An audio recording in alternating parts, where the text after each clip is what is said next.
nosso bate-papo, nossa conversa sobre síndrome do pânico. Tá todo mundo me ouvindo aí? Dá um ok assim, quem tá me ouvindo.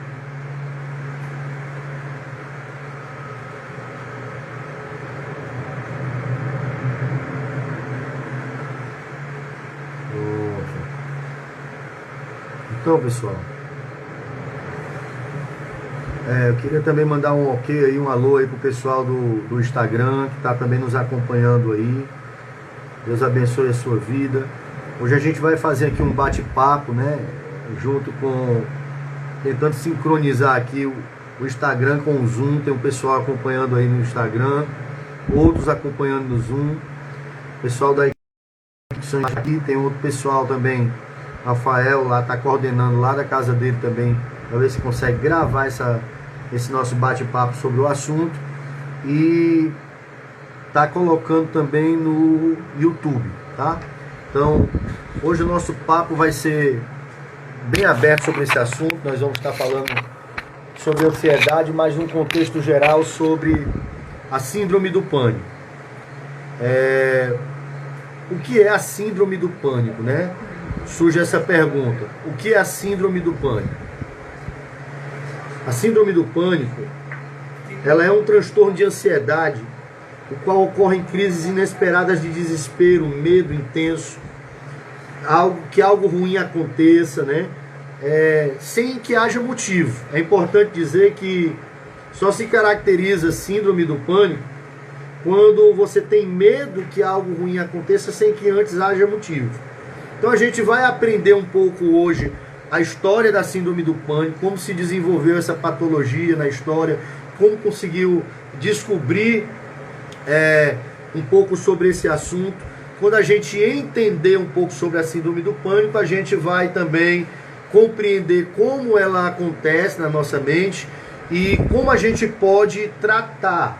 Então eu vou dividir essa palestra, essa palavra, em pelo menos 3 vídeos, por conta de que o assunto é muito vasto. Eu tenho aqui 50 slides que eu preparei, então é muita coisa para a gente falar de uma vez só, tá certo, gente?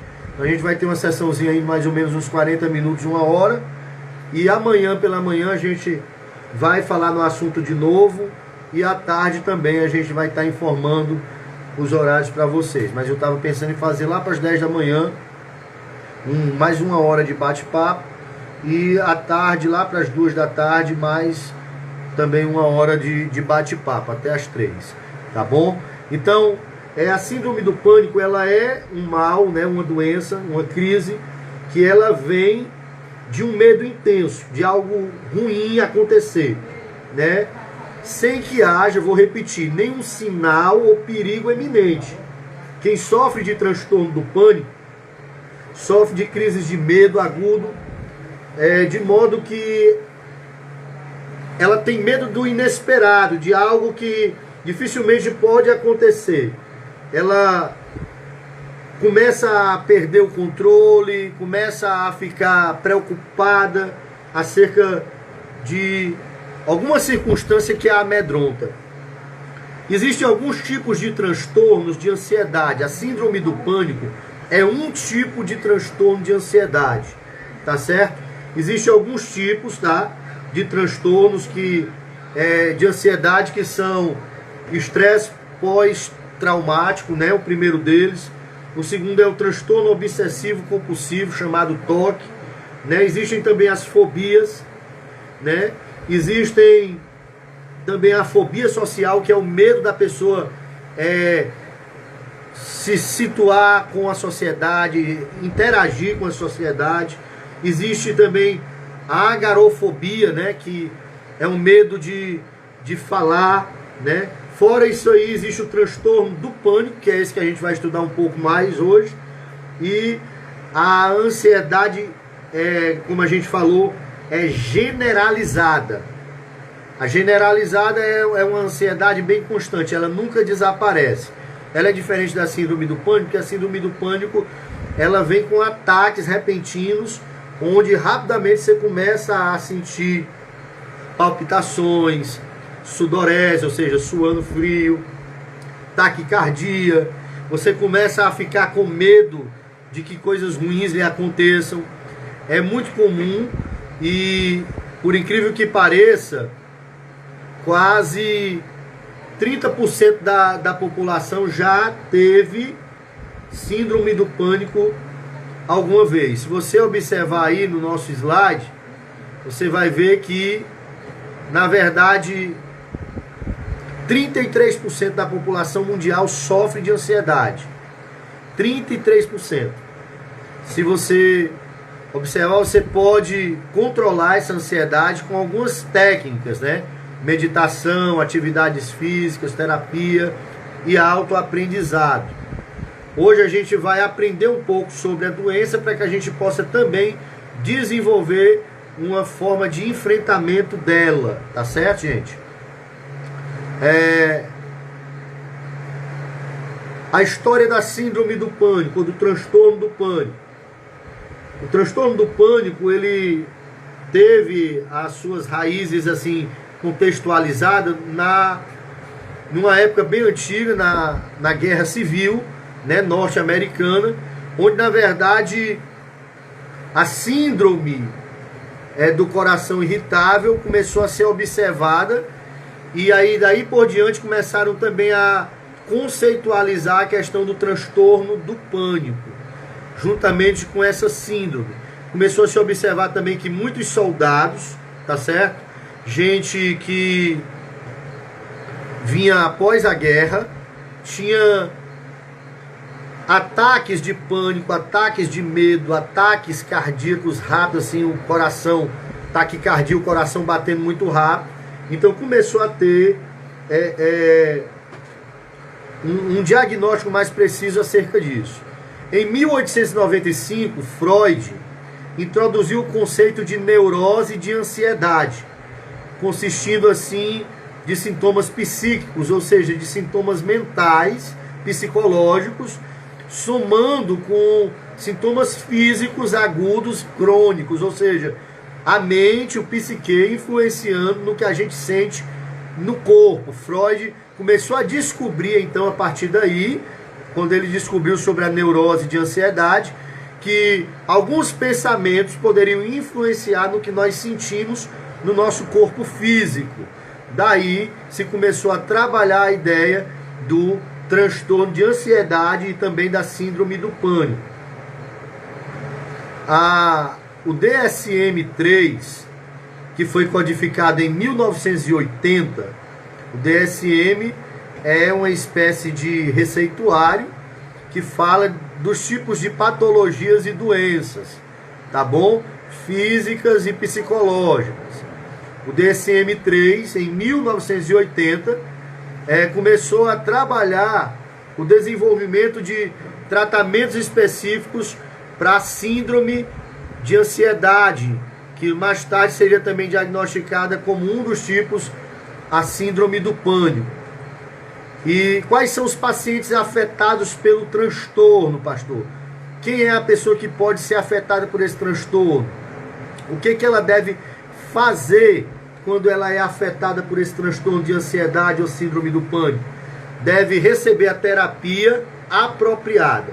Existem dois tipos de terapia para quem sofre de síndrome do pânico. Uma é a terapia farmacológica, ou seja, você vai para um psiquiatra, ele vai indicar remédios, tá? Para que você possa tomar uma medicação e ser acompanhado farmacologicamente. E existe a psicoterapia, que aí o que é isso, pastor?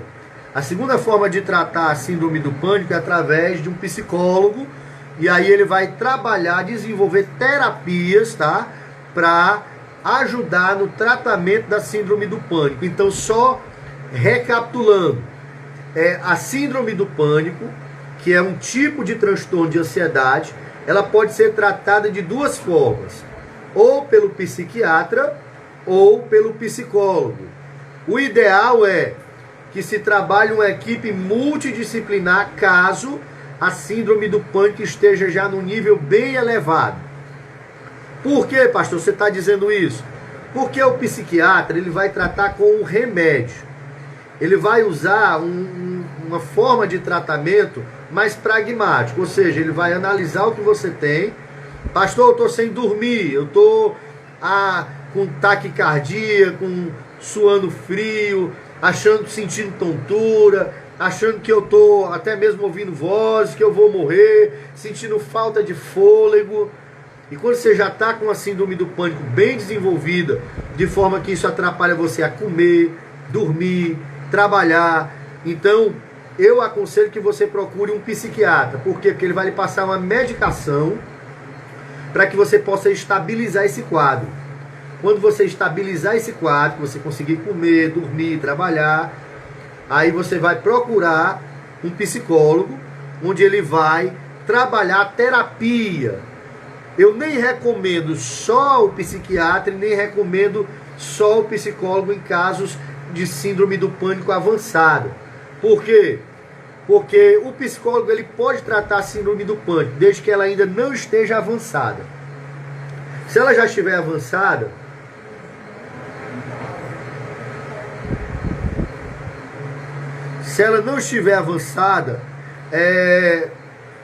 pessoal, dá só uma interrompida aqui, porque Rafael, tá me ouvindo, Rafael? Pessoal do Zoom, não tá saindo áudio.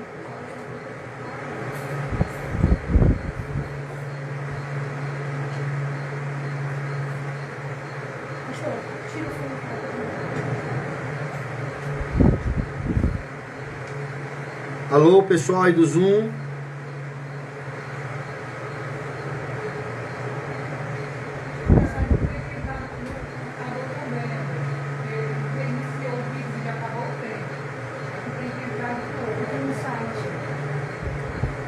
Só um minutinho, você que está nos acompanhando aí no Instagram.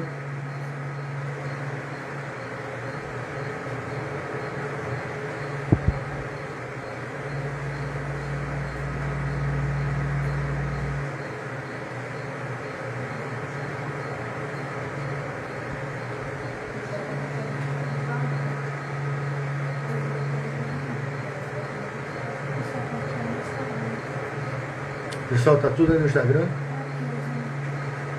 Parou, né? Então vamos fazer disso, vamos acompanhar aqui no Instagram, né? Que é melhor. Vamos pro Instagram porque é melhor que aí tá confundindo, né? E tá até me atrapalhando também. Então vamos lá. Bom, pessoal, nós vamos ficar aqui acompanhando aqui pelo Instagram, tá certo? E você vai nos acompanhando. Se depois você tiver desejo de dar uma olhada nos slides, a gente pode estar até passando alguma coisa para você estar acompanhando. Então, só fazendo aqui uma recapitulação do nosso assunto. Nós estávamos falando aqui sobre a ansiedade, falamos que tem alguns tipos de ansiedades e dentro desses tipos de ansiedade existe um tipo de ansiedade chamada síndrome do pânico. A síndrome do pânico é um tipo de ansiedade que atrapalha o indivíduo a ter o seu cotidiano de vida normal. A síndrome do pânico foi diagnosticado como um transtorno de ansiedade que teria dois tipos de tratamento. Quais são os tipos de tratamento? Tratamento psiquiátrico e o tratamento psicológico. O tratamento psicológico seria, mais precisamente, um tratamento feito à base de terapias. O psicólogo vai atender você, vai tentar encontrar a causa da sua ansiedade e tratar essa ansiedade. O tratamento feito pelo psiquiatra, ele é indicado para aqueles pacientes que já estão num nível de ansiedade ou síndrome do pânico bem elevado, onde aquilo está atrapalhando eles dormirem, comerem, trabalharem e fazerem suas atividades normais. Eu acredito que esse tratamento precisa ser feito por uma equipe multidisciplinar, um psicólogo juntamente com o psiquiatra. O psiquiatra ele vai tratar com medicação, estabilizar para que o paciente consiga comer, dormir, fazer seus afazeres normais, e o psicólogo vai entrar com a terapia trabalhando esse transtorno de ansiedade, procurando a raiz desse problema para poder tratar melhor esse problema. O transtorno do pânico se caracteriza pela ocorrência espontânea e inesperada de ataques de pânico. Como é que isso acontece, pastor? Quando você começa a ter, de uma hora para outra, ataques de pânico, e isso atrapalha, tá certo? O seu desenvolvimento, o seu dia a dia. Ataques de pânico, eles podem ter uma duração breve, geralmente menos de 1 hora, tá? Eles não duram mais do que 1 hora, com uma intensa ansiedade ou medo. Junto com ele vem sintomas, né? Como palpitação, taquicardia, respiração acelerada. Em algumas clínicas, alguns médicos até podem diagnosticar a síndrome do pânico com outras doenças, confundir com outras doenças. Por quê? Porque a síndrome do pânico, ela faz com que você sinta sintomas de respiração acelerada, como eu já disse, de suar frio, de sentir tontura. Então, de repente, se você não pega um profissional bem abalizado, você pode chegar dizendo que está sentindo tontura e ele achar que você está com labirintite. Como também você pode começar a ter um ataque de taquicardia e um profissional que não for bem qualificado confundir aquilo com coração crescido, ou até mesmo um início de infarto ou qualquer coisa desse tipo. Então, é muito importante a gente conhecer os sintomas da síndrome do pânico para que eles não possam ser confundidos com os demais. A frequência com a qual os pacientes com transtorno de pânico têm ataques de pânico. Pastor, qual é a frequência? Não tem uma frequência exata. Você pode dar vários ataques de formas múltiplas, ou seja, um atrás do outro, como você pode dar um ataque aqui e passar 1 ano sem dar. Daqui a 2 anos dá de novo. Como nunca mais você pode dar. Então, é muito incerto a frequência com a qual o paciente ele dá o ataque do pânico. Agora é muito importante dizer que o paciente que está vivendo a síndrome do pânico, ele está com um nível de ansiedade elevado. E se ele não tratar esse nível de ansiedade, o que vai acontecer? Ele tende a dar constantemente ataques de ansiedade, onde ele pode, por sinal, desenvolver a síndrome do pânico. Tá certo?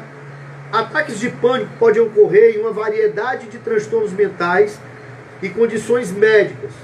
O transtorno do pânico pode ser acompanhado por agorafobia, que é isso, um medo de estar sozinho em locais públicos, especialmente em locais onde há uma rápida saída, né, de pessoas, ou movimentação muito grande de gente, tá certo?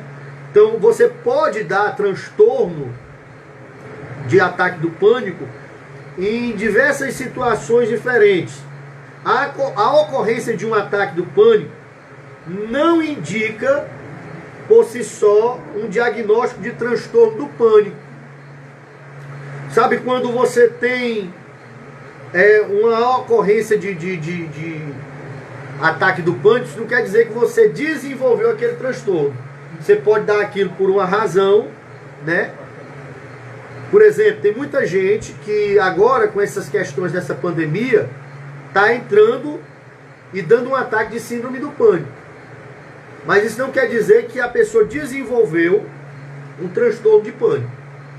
Ela pode dar um único ataque, nunca mais na vida dela ela dá, devido ao medo de morrer, de pegar o coronavírus ou o Covid-19. Aí ela dá de repente um ataque. Ela começa a achar que está contaminada, ela começa a achar que vai morrer, ela começa a disparar o coração, ela começa a ficar pensando, ruminando naqueles pensamentos que vai morrer, que vai morrer, que vai morrer constantemente. Pensa que ela não consegue dormir, ela não sente vontade de se alimentar. Então isso pode fazer com que ela dê um ataque do pânico, mas não quer dizer que ela desenvolveu o transtorno do pânico. Tá certo? É importante dizer isso. Nem todo mundo que dá um ataque de pânico desenvolve o transtorno como uma doença efetiva que vai ficar ali na vida dela. Epidemiologicamente, vamos falar um pouco de epidemia, falando um pouco sobre esse alcance da doença síndrome do pânico. As mulheres têm uma propensão de 2 a 3 vezes maior do que os homens de ter ataque de síndrome do pânico, certo? Desenvolve-se com maior frequência nas mulheres do que nos homens, pela estrutura cognitiva delas, né, que é diferente dos homens, por toda essa questão da estrutura emocional da mulher. Então a mulher tem uma tendência a desenvolver isso bem mais do que os homens, tá bom? Pastor, existe uma idade onde naturalmente se desenvolve a síndrome do pânico? Ela pode se desenvolver em qualquer idade, incluindo crianças, tá? E adolescentes. Mas na grande maioria das vezes a síndrome do pânico se desenvolve com frequência na idade da juventude para a idade adulta, ou seja, da adolescência para a idade adulta. Geralmente, as mulheres que são mais tendenciosas a desenvolver a síndrome do pânico, desenvolvem a síndrome do pânico na idade de adolescência entre a idade adulta. E isso não quer dizer que uma criança que passou por abuso ou traumas muito pesados também não possa desenvolver a síndrome do pânico, tá? Que é possível também, mas é mais comum nessa idade entre a adolescência e a idade adulta no sexo feminino. Isso também não quer dizer que os homens não podem desenvolver a síndrome do pânico. Também existem muitos homens que desenvolvem a síndrome do pânico.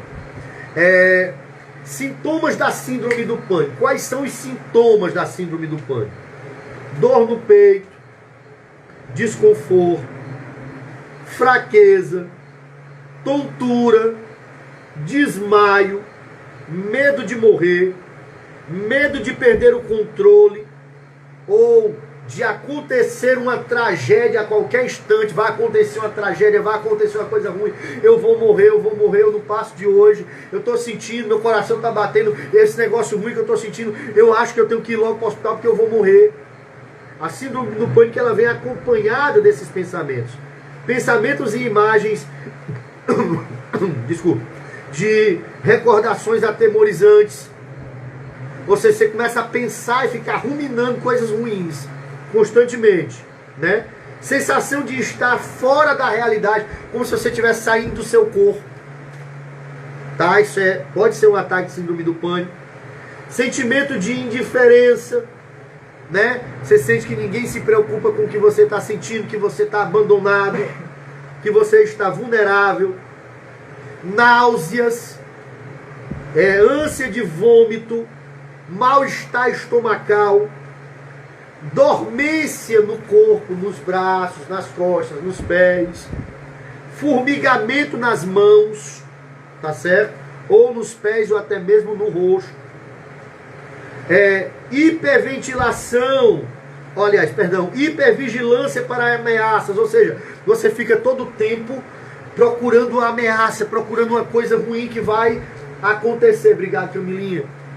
Você fica todo o tempo na expectativa de que algo ruim lhe aconteça.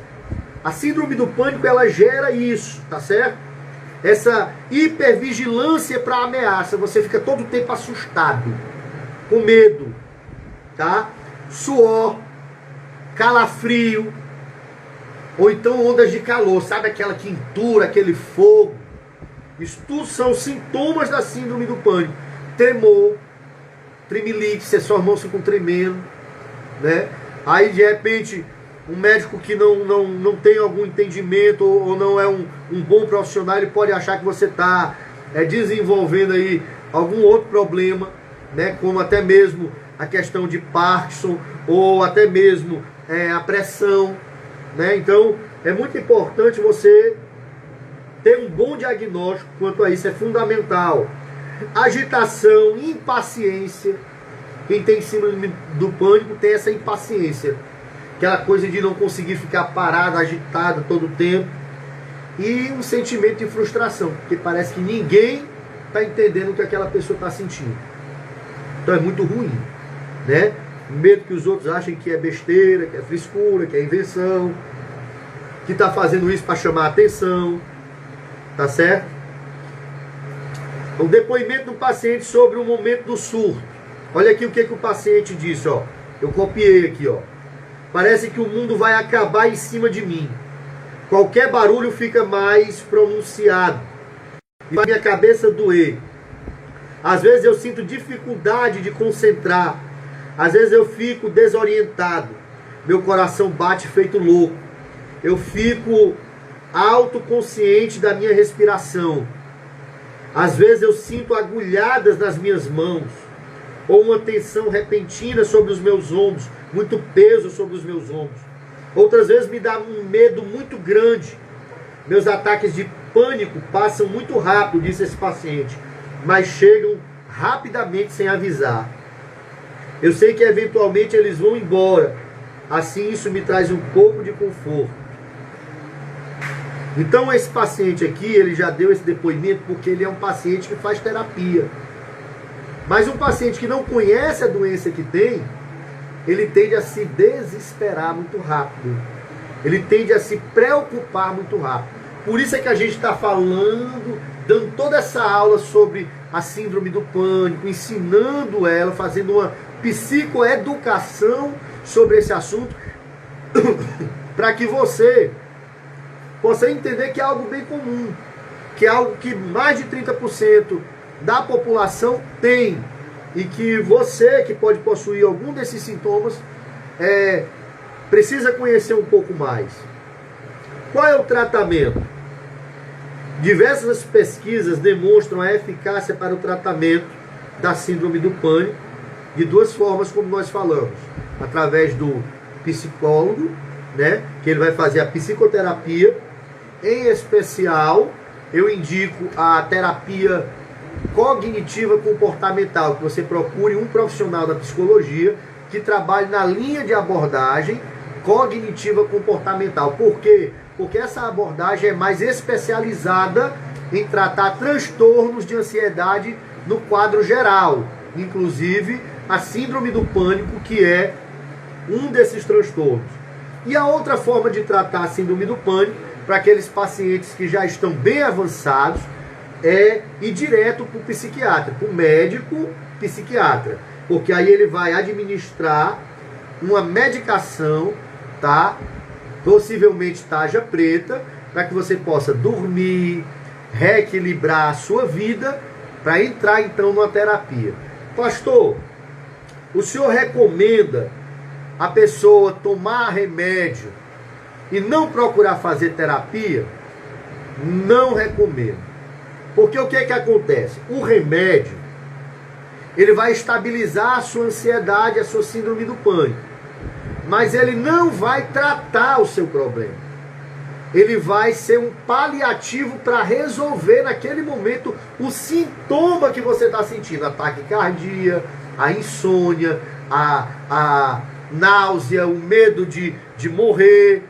Mas se você não descobrir o que é que está gerando aquela ansiedade, que está disparando o gatilho da síndrome do pânico, você vai se tornar um dependente de medicação, que vai começar a atingir o seu psicológico com o passar dos anos, o seu fígado, o seu intestino, o seu organismo, o seu sistema nervoso central. Então eu não recomendo que você se torne dependente de medicação. O que é que eu recomendo? Se a sua ansiedade ou a síndrome do pânico está num nível muito elevado, você vai procurar um psiquiatra, ele vai passar uma medicação, você vai estabilizar com aquela medicação e imediatamente você vai procurar um psicólogo para fazer terapia. Porque junto com o psicólogo, ele vai te ajudar, ele vai te empoderar sobre a tua doença e você vai conseguir tratar esse problema de uma forma mais eficaz. Em outras palavras, você vai estar tratando a raiz do problema. Um bom exemplo que eu posso dar é que você tem um tumor, por exemplo. Aí aquele tumor está cheio de pus aqui no seu joelho. Aí vai começar a dar febre, vai começar a latejar, você vai sentir muito incômodo, dor constante. Se você tomar um remédio para dor, for muito forte, pode ser que naquele momento passe a dor. Mas logo em seguida, quando o efeito da medicação passar, a dor volta. Por quê, pastor? Porque o tumor cheio de pus está ali. Então, eu considero o trabalho do psiquiatra como esse remédio para dor. E o trabalho do psicólogo como alguém que iria espremer aquele tumor, limpar aquilo dali, e aí sim, você vai encontrar uma melhora para aquilo. Quem tem síndrome do pânico ou transtornos de ansiedade e apenas se medica, o que essa pessoa está fazendo é adoecendo. Ela está tomando drogas e conseguindo uma falsa paz, uma paz química. Pastor, então o senhor é contra a pessoa se medicar caso ela esteja sem dormir? Não, eu não sou contra. Eu sou contra você se tornar dependente da medicação para comer, para dormir, para tudo, porque isso aí é uma paz química. É uma falsa paz que você está tratando apenas o sintoma. Você não está tratando a doença, tá? Para a grande maioria dos pacientes, eu tenho uma boa notícia: o tratamento é curto ou médio prazo e tem cura. No momento que você passa a diagnosticar aquilo, você começa a achar saída e solução para aquilo. Tanto a interrupção ou a finalização do tratamento farmacológico deve ser acompanhada pelo psiquiatra e pelo psicólogo para administrar a probabilidade de recaída desse transtorno. Como assim? Pastor, eu cheguei, eu já tenho síndrome do pânico, eu tomo a medicação e eu fui para o psicólogo e aí eu quero deixar aquela medicação porque eu acho que ela está me fazendo mal. Eu vou tirar ela da noite para o dia? Não. Você vai fazer um desmame devagar dessa medicação, não é de uma vez.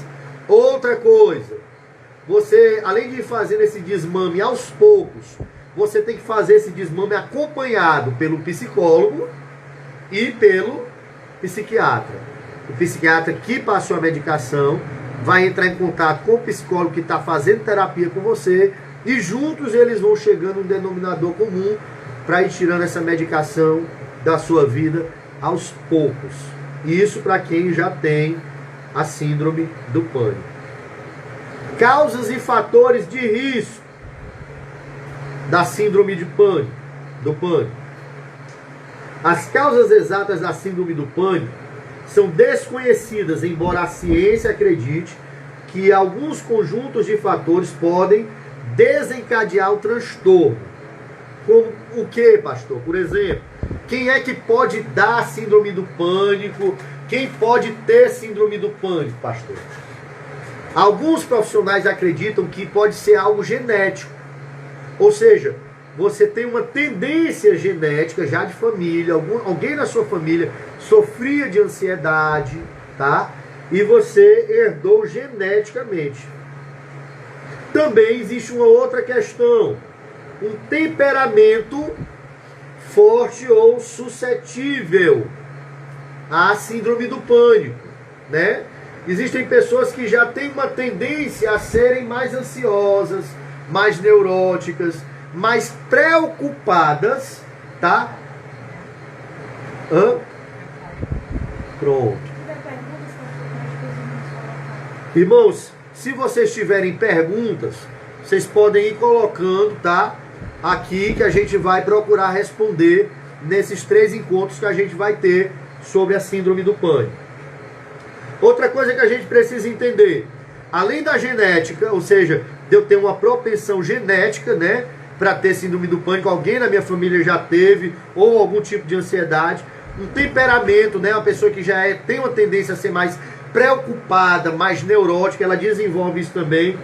Outra coisa que lhe deixa suscetível à síndrome do pânico são mudanças na forma como o cérebro funciona em determinadas situações. Por isso é muito comum na adolescência para a idade adulta existir um índice de crises de síndrome ou de ataque de síndrome do pânico de uma forma mais rápida.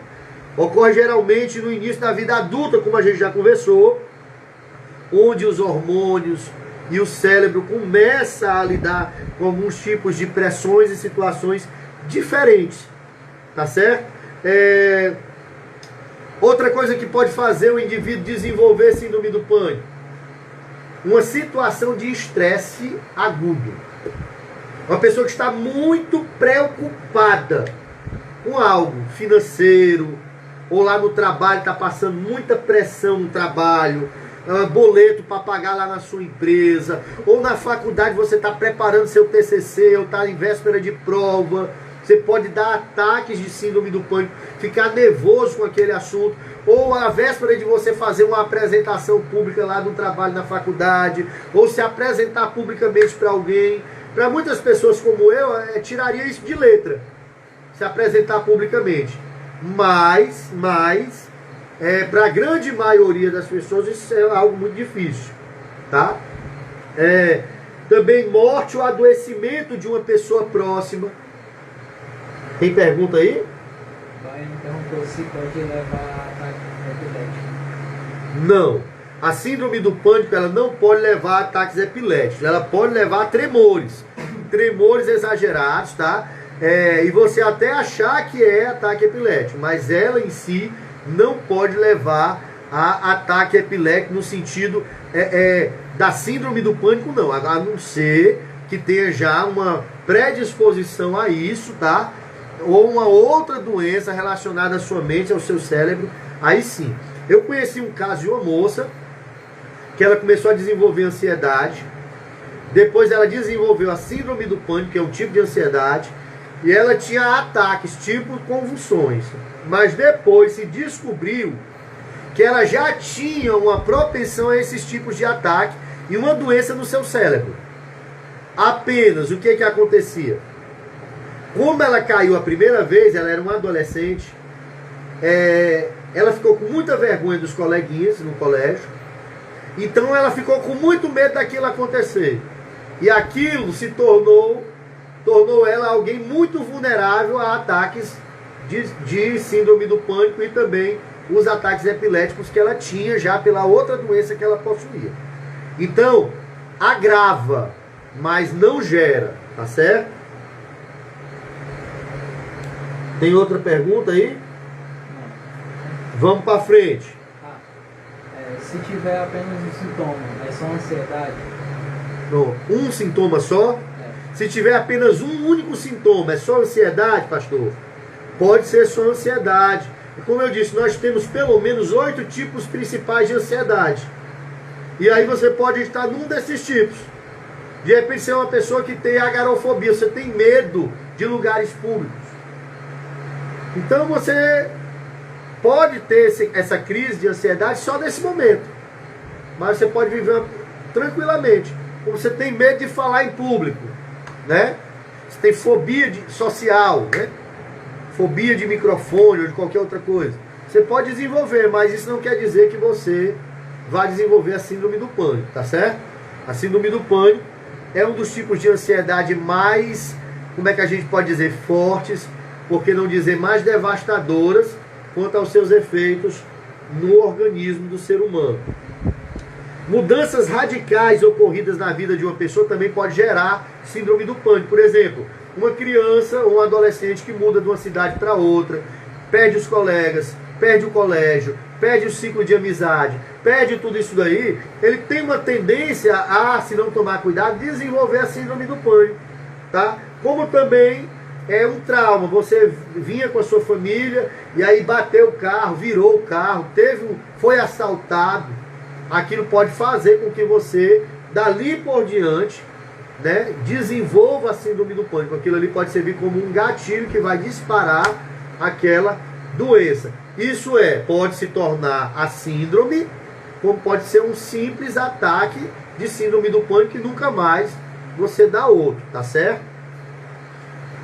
O histórico de abuso sexual durante a infância também pode ajudar o indivíduo a gerar síndrome do pânico, tá? Tanto homem como mulher. Ter passado por alguma experiência traumática, como acidente, como eu já falei aqui, ou mudanças abruptas na sua vida, onde seu nível de ansiedade vai lá para cima, você fica com muito medo daquele novo, daquele mundo novo, daquela realidade que você não conhecia, e isso vai fazer com que a sua ansiedade suba lá para cima e você desenvolva a síndrome do pânico, tá? Como é que a síndrome do pânico ela acontece, pastor? Não sei se eu vou conseguir mostrar aqui. Dá para ver? Pronto. Aí você está vendo o cérebro humano. Dentro do cérebro humano, nessa região vermelhinha aí, é a amígdala. Pastor, o que é a amígdala? A amígdala não tem nada a ver com a amígdala da garganta, tá certo? É outra amígdala que fica no cérebro humano, que ela vai fazer com que o indivíduo, ela vai avisar ao indivíduo acerca do perigo que ele está correndo. A amígdala é um pequeno pedacinho do cérebro, do tamanho de uma azeitona, ou até menor, que fica bem na parte central do cérebro, que ela é responsável pelo medo.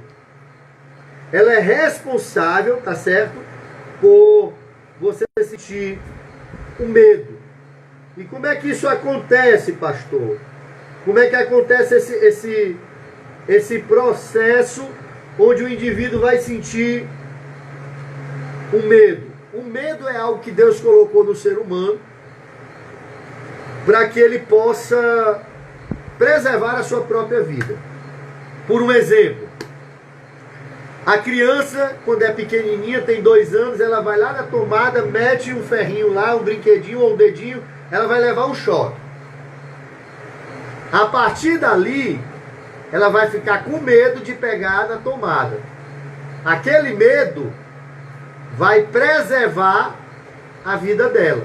Então o medo é um instinto que foi colocado por Deus no ser humano para que ele possa preservar a sua vida. A criança corre e cai da escada. Pronto. Ela vai entender que de certa altura é perigoso ela cair porque ela se machuca. Isso vai evitar, através do medo, que ela venha pular de um prédio ou acontecer alguma coisa assim. Aqui a criança é arriscado fazer isso porque ela tem pouca noção de realidade. A criança, até uma certa idade, ela não tem uma noção muito lógica de realidade. Então, o que é que acontece na hora da síndrome do pânico? A amígdala que fica vermelhinha, e aí ela dispara. O que é que ela dispara, pastor? Ela dispara um sensor. E aí há uma liberação de adrenalina.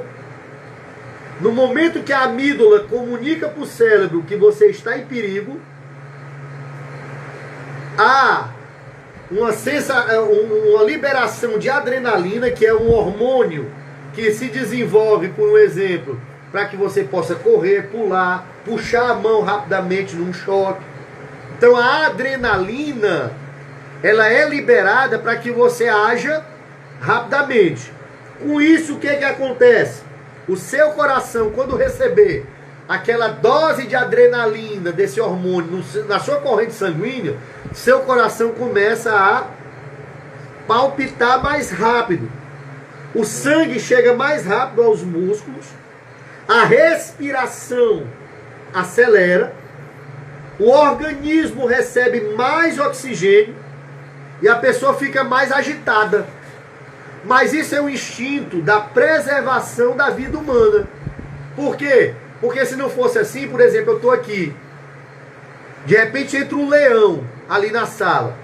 O que acontece? A amígdala, que é esse pontinho vermelhinho na cabeça aí que nós já mostramos, ó, manda um sinal para o cérebro. Nesse sinal, vai para a minha corrente sanguínea, que vai liberar adrenalina. A adrenalina vai fazer com que o coração dispare, a respiração acelere. No que a respiração acelerar, eu vou correr para fugir do leão que está entrando. Então é um instinto de sobrevivência do ser humano.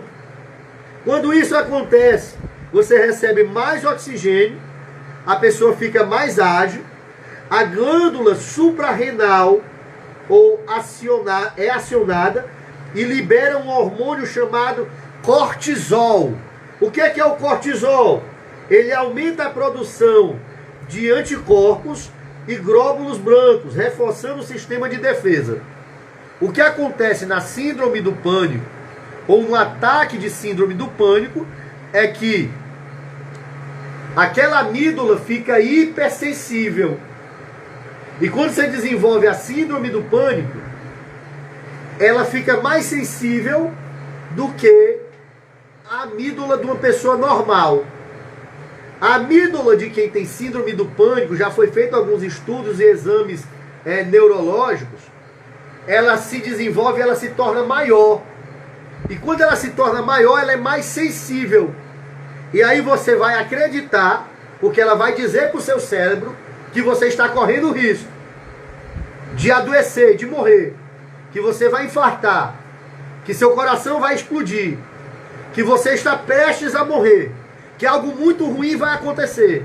E todo o seu organismo vai responder ao seu cérebro, ao comando que o seu cérebro está dando. Então é isso que acontece quando você tem um ataque de ansiedade. A amígdala informa de forma errada, e aí você libera um hormônio chamado adrenalina, que também vai liberar, além do coração bater mais rápido, o organismo e a respiração, uma glândula que vai liberar aí um hormônio chamado cortisol, e aumenta a produção de anticorpos. O seu organismo vai produzir anticorpos, achando que você está sendo atacado. Só que você não está sendo atacado. Só que não está acontecendo nada que traga risco à sua vida. E aí você começa a entrar numa crise.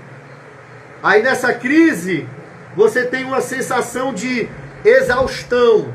Quando a síndrome do pânico passa, você fica exausto. Você fica cansado. Você fica sonolento. O indivíduo pensa que teve um esgotamento físico muito grande. Você pensa que lutou a noite toda com o gigante. Mas você acabou de ter um ataque de síndrome do pânico.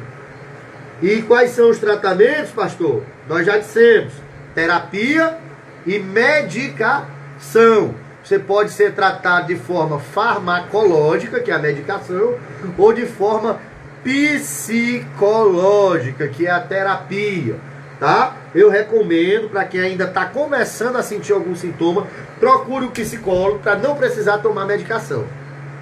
Que aí é ótimo para você. Não, pastor, eu já tomo medicação, então procure um psicólogo, para junto com o profissional da medicina e o da psicologia, eles vão fazer aí uma troca de saberes, de conhecimento, e juntos eles vão ajudar você a deixar essa dependência química de remédio, para que você possa dormir em paz e vencer essas crises, tá bom? De ansiedade. Quais são os efeitos da ansiedade no corpo? No cérebro: dor de cabeça, sentimento de desespero, nervosismo, falta de energia, problemas de memória, concentração, irritabilidade, dificuldade para dormir. No fígado: produção de mais glicose, o que aumenta o risco de diabetes tipo 2. Por isso que você não pode ficar tomando medicação a vida toda. Você tem que procurar um psicólogo para tratar esse problema, senão você vai gerar outras doenças em você. No sistema reprodutor, ou seja, nos órgãos sexuais do homem e da mulher. No homem: impotência, baixa produção de espermatozoide e queda do desejo sexual. Olha, derrota, ó, cai por terra. Como diz o nosso irmão, aleluia, ó, cai por terra. A mulher também vai perder a libido, o desejo, vai deixar de produzir uma quantidade suficiente um hormônio que vai gerar o desejo. Então, homem e mulher que sofre de síndrome do pânico ou de ansiedade tende a ficar broxa. É mesmo, pastor? É sim. Rapaz, irmão Toninho chega, virou de lá pra cá agora ligeiro. Deus o livre, né, irmão Toninho? Ô, benção, irmão. Que em casa os irmãos estão tudo aqui, é uma benção, irmão. Mas vamos pra frente. No coração, qual é o efeito no coração? Batimentos cardíacos acelerados, palpitação, hipertensão arterial e risco de um ataque cardíaco. Por quê? Toda vida que o coração acelera com ataque cardíaco, a gente sabe que as veias do coração são bem fininhas, né? E a gente é novo, né, Davi? Mas aí vamos supor que eu tenha 2 ataques de ansiedade por semana. Aí você imagina isso aí no decorrer do tempo. Vai chegar uma hora que essa veiazinha, ó, aí eu dou um infarto fulminante. Aí eu posso ter um problema cardíaco. Então eu preciso tratar a ansiedade como coisa séria. Negócio de estar tomando só um comprimidinho para dormir e fica tudo bem. Não é assim que a gente tem que tratar. Tem que procurar o psicólogo, tem que fazer terapia para achar a saída, o problema que está gerando aquilo ali, tá? O estômago, o que é que acontece no estômago? Náusea, refluxo, azia, dores de estômago, queda do aumento de apetite. Então o camarada começa a ter queda do aumento de apetite. Ele não tem mais fome. Quem tem síndrome do pânico tende a não sentir fome, né, Camila? Uma pessoa ligou para mim com síndrome do pânico e ela disse: pastor, eu não estou sentindo fome, tem alguma coisa muito séria comigo. Tem não, minha filha, porque você está no ataque de síndrome do pânico, não dá fome. Então, o que isso pode gerar? Como vai liberar no seu organismo também alguns hormônios e algumas coisas, essa glândula suprarrenal vai liberar um hormônio chamado cortisol e aumenta a produção de anticorpos, glóbulos brancos.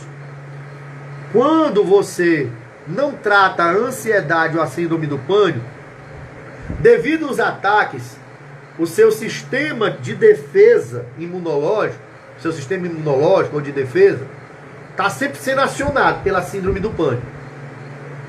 Quando ele precisar ser acionado de verdade, ele vai estar enfraquecido.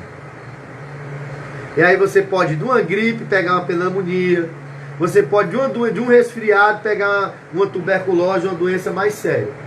Tá certo, querido? Então, síndrome do pânico, distúrbio de ansiedade é coisa séria que precisa ser tratado de forma séria. Por quê?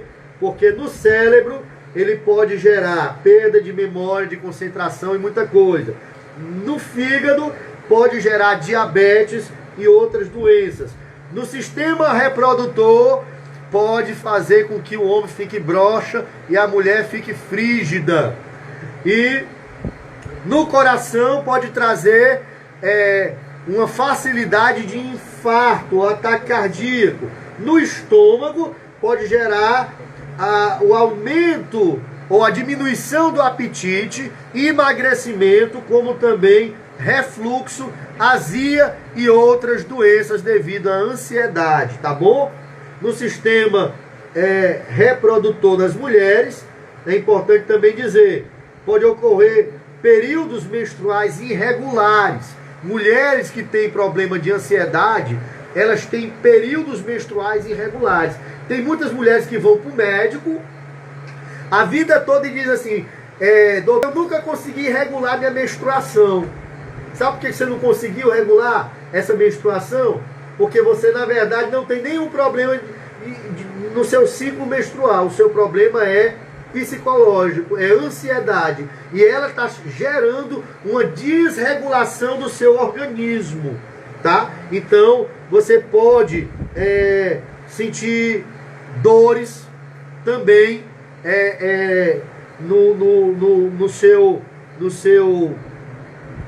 no seu, como é que eu posso dizer?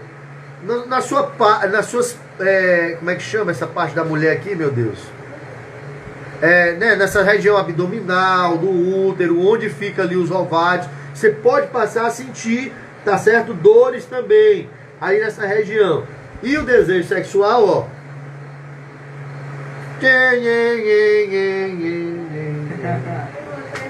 Derrota, cai por terra, né? Então, é coisa séria. Ansiedade é coisa séria, tá? Mas eu tenho uma notícia boa, não se assuste. Tem cura, o tratamento não é demorado e muita gente consegue ficar boa e nunca mais dá ataque. Como também outros acabam repetindo os ataques, mas conseguem lidar com aquilo de forma muito fácil, tá? O principal objetivo do tratamento, como é que funciona o tratamento? Não, vamos primeiro para o diagnóstico. Pastor, como é que eu posso saber mesmo se eu tenho esse negócio? O diagnóstico é feito através de exames físicos e uma avaliação psiquiátrica. É avaliado os sintomas, situações que podem ter desencadeado intenso estresse, medo, preocupações, ou se há abuso de alguma substância química. Recomenda-se que a primeira avaliação psiquiátrica seja acompanhada por uma pessoa de confiança do paciente, que tenha presenciado as crises, para que essa pessoa possa auxiliar no relato da explicação do caso para o profissional psiquiatra, tá certo? É muito importante também entender o que está acontecendo e qual é o tipo de tratamento. Existem testes psicológicos para ansiedade que podem também ajudar a descobrir se você sofre de ansiedade, de depressão ou de qualquer outra psicopatologia, tá certo? Geralmente um bom profissional na área da psiquiatria também tem uma especialização em psicologia, onde ele vai aplicar esses testes. Se não, o profissional da psicologia pode aplicar esses testes para saber se você realmente sofre de transtorno de ansiedade ou de algum tipo de transtorno, tá? Tratamento, pastor. O principal objetivo do tratamento para a síndrome do pânico é reduzir o número de crises, assim como a sua intensidade e a recuperação mais rápida possível. As duas principais formas de tratamento desse transtorno é, como eu disse, psicoterapia, e medicamentos antidepressivos, tá? Prazolam e tantos outros que existem aí que as pessoas constantemente tomam. Falta 3 minutos para encerrar. Gente, pronto. Faltam 3 minutinhos para encerrar aí a live de 1 hora. Aí vai cair, tá? Aí a gente vai entrar de novo, tá bom? Vamos fazer o seguinte, vamos dar uma encerradinha agora, né? Vamos dar uma encerradinha agora e a gente vai entrar de novo. Fique aí, não saia, tá? Que eu estou já concluindo.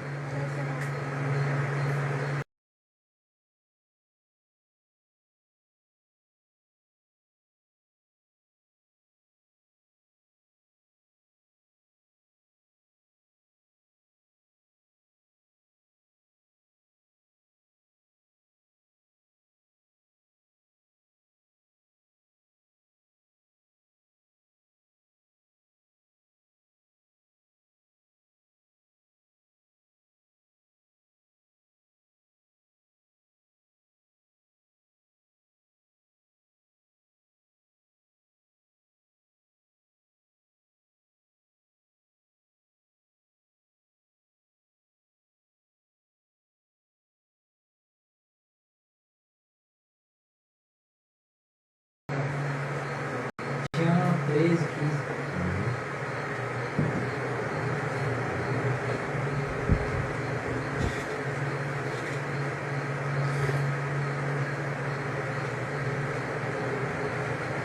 Pronto, pessoal. Vai subir mais um pouquinho. Isso. Tá ótimo. Então, pessoal, vamos encerrar aqui. Eu acho que com 10 minutinhos aqui mais eu encerro com vocês por hoje. E amanhã nós vamos retornar. No horário de 10 horas da manhã, para a gente ver como tratar a síndrome do pânico de uma forma mais objetiva, tá?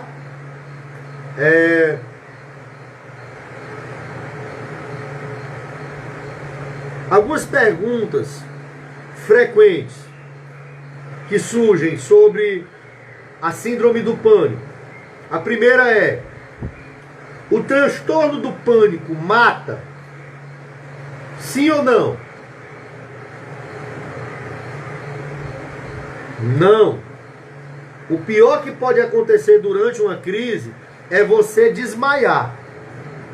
Mais nada. Certo? E você, pastor, eu estou enlouquecendo porque eu tenho síndrome do pânico? Não, você não está enlouquecendo. Nós já aprendemos que 30% da população tem ou sofre ou já sofreu ataques, né, de ansiedade. Mesmo sendo um transtorno psiquiátrico, o que você sente não é real. Então você não está enlouquecendo. Você pensa que é real. Você lembra da minha explicação? A amígdala passa uma informação para o seu cérebro passa uma informação para o seu corpo, e por isso você sente tudo aquilo. Mas na verdade você não está correndo risco. Na verdade você não vai morrer. Na verdade você acredita que vai morrer, você pensa que vai morrer. Mas a verdade é só ilusão de ótica, ou seja, a sua mente criou uma ilusão para você mesmo. Tá certo? Eu posso ter uma recaída? Sim. Durante o tratamento você pode ter recaída, sendo considerável e positivo que isso ocorra durante o tratamento. Você está bem, nunca mais deu ataque de pânico, aí de repente está fazendo tratamento com o psicólogo, aí teve uma recaída, né? Ai meu Deus, eu nunca mais vou ficar boa dessa doença. Vai. É porque naquele momento ali você teve alguma coisa que fez com que você enfraquecesse, tá certo? Mas a própria recaída já faz parte do tratamento. Pastor, outra dúvida. Depois da finalização do tratamento, eu posso ter novos ataques de pânico? Se você fizer o tratamento corretamente, a probabilidade de você ter é mínima. Se você fizer corretamente o tratamento. Se você fizer um tratamento com um bom profissional também, tá? Que possa lhe orientar e lhe encaminhar de forma certa. Por quê? Porque a sua mente está gerando uma sensação e um medo em você que algo vai acontecer. Quando você pega um bom profissional, um bom psicólogo, um bom psiquiatra, ele vai saber trabalhar melhor isso, tá? O tratamento é somente com medicação? É o suficiente, pastor? Como eu já disse aqui, não. O tratamento para esse transtorno, somente com medicação, diminuirá inicialmente os sintomas. Porém, o seu organismo vai criar uma tolerância ao remédio e você vai precisar aumentar a dose. Ou mudar de medicação com mais forte. Eu conheço pessoas que tratam a ansiedade com medicamento e o que eles ficam fazendo é aumentando a dose, depois eles mudam para outro medicamento mais forte, acabando com o fígado, acabando com o sistema nervoso, acabando com o estômago, acabando com a saúde deles. Então eu não recomendo. Eu sou contra. Por quê, pastor? Se eu tenho alguma coisa contra os médicos? Nada, pelo contrário. A gente trabalha junto. O psicólogo trabalha junto com o médico. É uma equipe multidisciplinar. Nutricionista, psicólogo, enfermeiro. Todo mundo trabalha junto. Fisioterapeuta, tá? Médico. A questão é, eu preciso entender isso. A medicação só está tratando o sintoma, não está tratando a causa. Só está tratando o efeito, não está tratando a raiz do problema. Então, se eu fico tomando medicação, vai ser ligeiro. Vai ser muito mais fácil do que eu ir para uma sessão de psicoterapia, sentar num divã, conversar, tentar descobrir o que está acontecendo, tentar me conhecer melhor. Que eu boto o comprimidinho, viro um copo d'água, pronto. Só que a longo prazo isso vai ser pior para você. Sabe o que acontece? Eu vou dar um exemplo. Quando eu era jovem, bem criança, da idade da Estezinha, da minha filha mais nova, eu era péssimo em matemática. Mamãe pagou uma professora para ela me dar a prova de matemática para eu passar e não ficar reprovado. Eu passei. Mas até hoje, se você quiser me ver apavorado, é você falar de conta perto de mim. Tanto que eu escolhi psicologia, ó. Totalmente distante de conta. Eu não quero saber de conta. Em outras palavras, eu vou traduzir o que é que eu estou querendo dizer. Naquele momento que ela pagou a professora, ela resolveu o problema aparentemente. Mas era melhor eu ter reprovado, ter aprendido a tabuada, as 4 operações, tudo direitinho como eu precisava aprender, como as outras crianças aprenderam, para que eu não viesse a sofrer lá na frente como eu sofri e ainda sofro. Então, quando você toma medicação em vez de procurar um psicólogo, o que você está fazendo é retardando o problema. Tá bom? Então, eu espero que esse exemplo tenha servido para ajudar. Pastor, tem alguém na minha família que tem ansiedade ou síndrome do pânico. O que eu não devo dizer quando essa pessoa entra em crise? O que eu não devo falar nunca? Vamos lá. Primeiro, uma pessoa com transtorno de ansiedade nunca vai gostar de ouvir "fique calmo". Meu amigo, minha amiga, como diz aquele camarada que prega aí na televisão, que tem um dedo assim. É assim, Davi? Meu amigo, minha amiga, o camarada está sendo enganado pelo próprio cérebro. O cérebro dele liberou hormônio, liberou adrenalina, liberou uma série de coisas que o coração está batendo forte, ele está sentindo sudorese, o fôlego está faltando, palpitações, tremores. Você vai dizer, tenha calma. Ele sabe que precisa ter calma, mas ele não tem calma porque ele não consegue. Então não diga, se você não tem nada para dizer, pelo amor de Deus, como diz meu pastor Valtinho, pelo amor de Deus, não diga nada não. Tá certo? Outra coisa, você nunca tem que dizer, isso é frescura, isso é coisa da tua cabeça, é falta de pé, é falta de preocupação de verdade, é falta de uma lavagem de roupa. Pelo amor de Deus, não diga isso. Que aquela pessoa pensa que aquilo que ela está sentindo é real.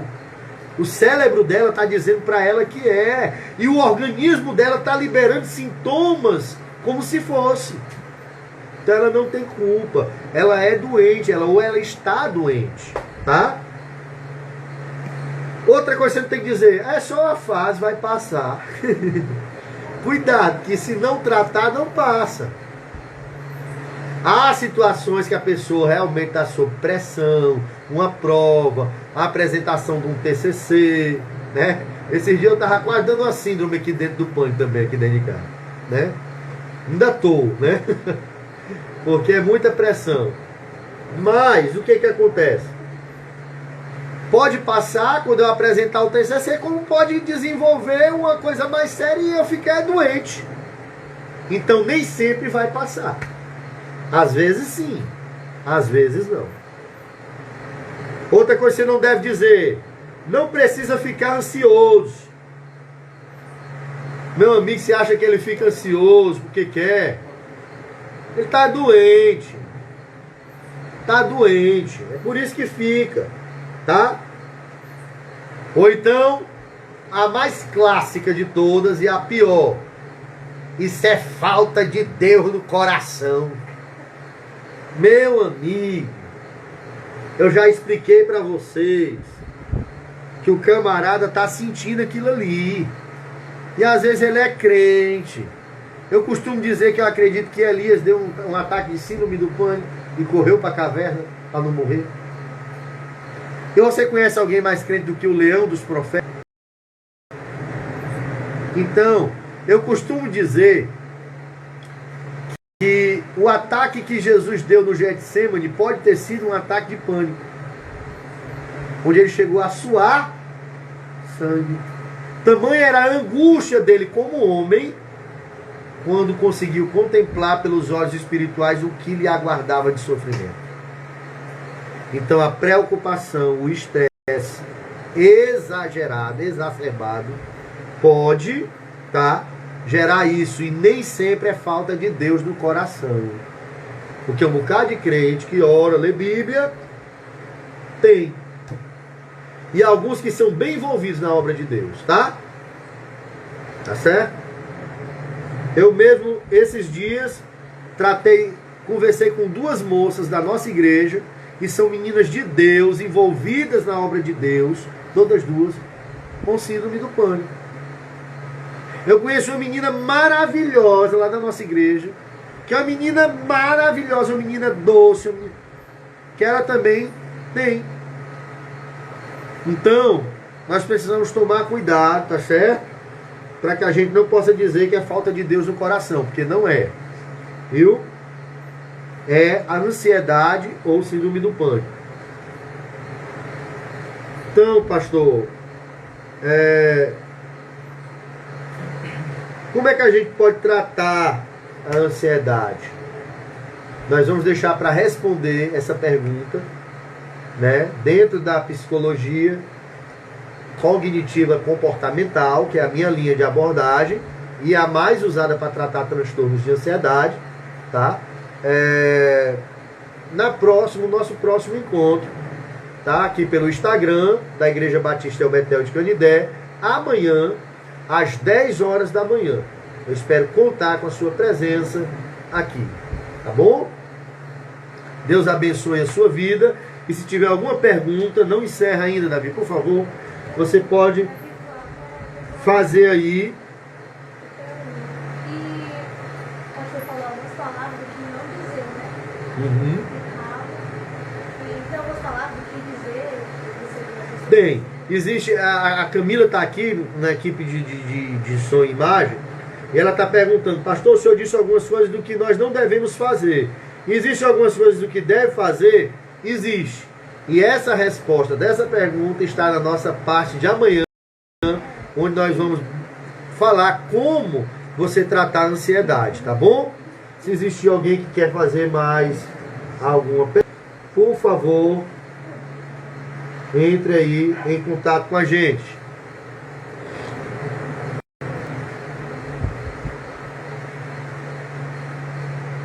Deus abençoe a sua vida, então, e até amanhã, às 10 horas da manhã. Pode ligar.